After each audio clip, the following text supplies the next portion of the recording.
Good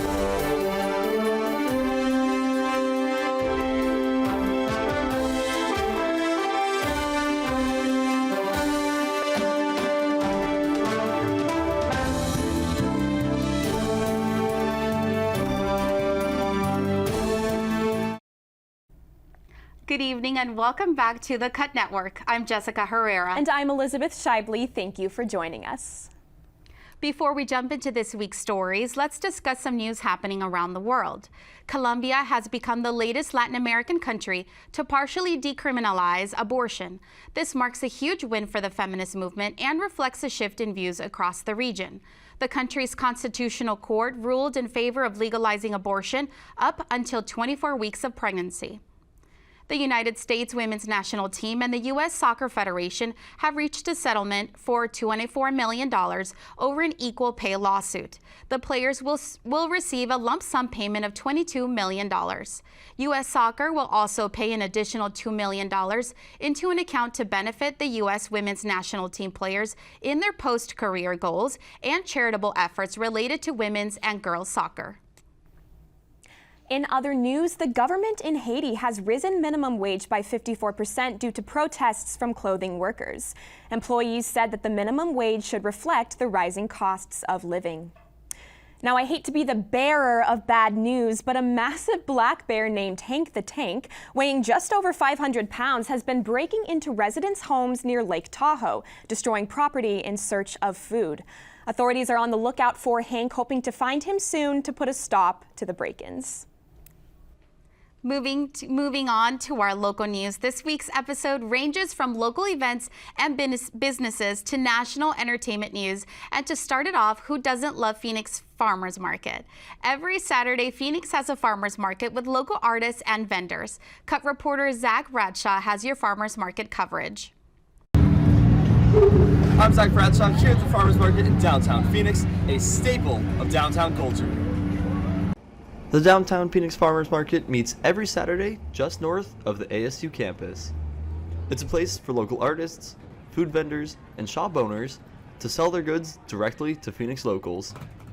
Here, visitors can purchase a multitude of locally produced goods. Anything from potted plants, tangerines, and orange marmalade, to novelty items like postcards, creosote bath teas, and stuffed bighorn sheep. It's all part of local producers being able to sell directly to their customers.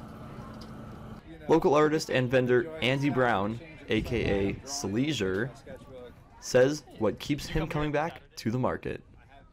It's the community. Yeah, it's just being amongst the flow. And this is a Saturday morning ritual for a lot of people, getting their vegetables, and yeah, it's just a great equation to be a part of. You know, I get to meet people that are fans of my art that I've never met before, right? I get to share my art with new people, young people, little kids come by and look, and they're jazzed by it. So it's a good all-around thing to do. The farmers market meets here every Saturday at the corner of Central and Pierce from morning to midday. For The Cut, I'm Zach Bradshaw. Well, the stuffed bighorn sheep is enough to keep me going, and it looks like we are not the only ones who love the farmers market. A local coffee shop not only sells coffee, but also plants. Cafeo Espresso Bar takes its service to the farmers market along with other events. Cut reporter Madison Page has the story. This is Madison Page reporting at Cafeo Espresso Bar in Pueblo, where they serve delicious coffee, but they also have an interesting surprise. Let's go check it out.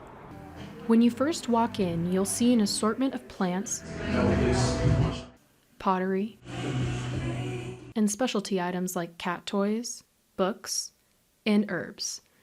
After going through the beautiful greenhouse and store, you'll be greeted by a truck-shaped coffee bar outside in the courtyard. Cafeo Espresso Bar has a variety of caffeine options to choose from, along with wonderful barista service. Michaela Grigo talks about her experience working at this unique shop. I'm one of the baristas. There's 3 of us right now. So just like working here, it's a cool little spot. A lot of people like to come in and hang out in like the area. There's wonderful, relaxing courtyard, tons of plants, coffee and plants just go great together, you know. The coffee truck doesn't just stay in the Pueblo shop. Grigo talks about the different events Cafio attends. We actually have another Vespa that will go up to the farmer's market. We do events, weddings. Some people want an open coffee bar, which I think is a really cool concept. So people will contact Theo and come by and be like, hey, can I have some coffee at my wedding? While the coffee offers customers the opportunity to fuel up before getting some work done, the plants offer a more relaxing alternative to combat the energy caffeine brings to the table. Percy Humphrey talks about the importance of connecting with customers and providing them with the best experience at Pueblo. I used to work at a call center before, and it's like I enjoy talking to people, but being able to talk to people face to face, and especially things that they're passionate about. Like when I meet people who are really knowledgeable on like a topic that I really enjoy, like I will just sit there and fire off questions forever. So like when people come in and just want to like ask about plants, like I will just sit there and answer your questions for hours if I could. This is a great spot to take cute Instagram-worthy photos, enjoy a nice cup of coffee, and find the perfect plant for you. Be sure to check out this hidden gem in Phoenix where the coffee is refreshing and the plants are soothing. For The Cut, I'm Madison Page. I'll be sure to check them out. Taking a break from local news, when you think animated childhood show, what comes to your mind? Maybe SpongeBob or Max and Ruby? Well, if it's Arthur, we have some sad news. Cut reporter Annika Newland has this story on one of our favorite childhood shows. Thank you, Jessica and Elizabeth. I'm Annika Newland, here to remind you of that not-so-average aardvark. After being recognized as the longest-running children's animated series with 25 seasons, the creator of Arthur, Mark Brown, has decided to put his beloved show to rest. In an interview with the New York Times, Brown said he never thought his show would last more than 2 years. So why now has he decided to end such an iconic program? Brown says, quote, "Technology has changed in the last 25 years, and kids are now watching stories on their phones." For Brown and fans around the world, this show was more than just a drawn-up group of friends. Its main purpose was to provide kids with a visual representation of a diverse world. Brown says, quote, "When the child that I'm talking to reads a book and all the characters are animals, they don't care what color their skin is. They immediately are drawn to the character that they identify with," end quote. Brown has left us all wondering, so what's next?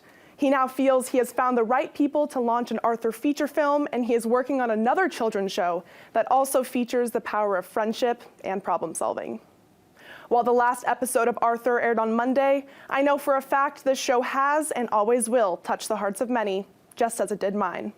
That's all for this week's entertainment segment, but certainly not the end of Arthur's legacy. Back to the desk. Thank you, Annika. That show definitely brings back memories. So I'll be waiting for that Arthur feature film.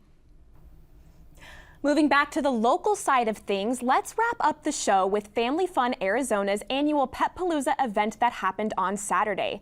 With puppies, bounce houses, and laser tag, you will not want to miss this coverage. Cut reporter Maria Stobbs has the story. Family Fun Arizona is having their annual Pet Palooza event, and it is positively fun for the entire family. Family Fun Arizona hosted its annual Pet Palooza event at Arizona Boardwalk on Saturday. It didn't take long before pet lovers from all over Scottsdale and the East Valley arrived with their pups, ranging from newborns up for adoption to older dogs who were more than talkative. The kids were thrilled to play on the bounce houses, and families challenged each other with laser tag. Family-friendly vendors promoted their businesses, including Positive Friendships, an organization dedicated to providing pet therapy to children with special needs. We like to raise awareness not only about our organization and our services, but volunteer opportunities and really educate people the difference between what is a therapy dog and a service dog. Caden brought his own support dog, Pickle, who he loves to play with. Throw a ball with her, play catch with her, use squeaky toys with her, then just cuddle with her. If you're interested in hanging out in the sun and socializing with all sorts of dogs, Pet Palooza is the event for you. Check out Arizona Family Fun on Facebook for their monthly events. For The Cut, I'm Maria Stobbs. Those puppies are adorable. That's it for this week's episode. You can catch us back here next week. But for our latest coverage, you can visit the Cut Network on YouTube. And don't forget to follow us on our social media at the @Cut_network for a behind-the-scenes look at our content. Thank you for watching. Have a good night.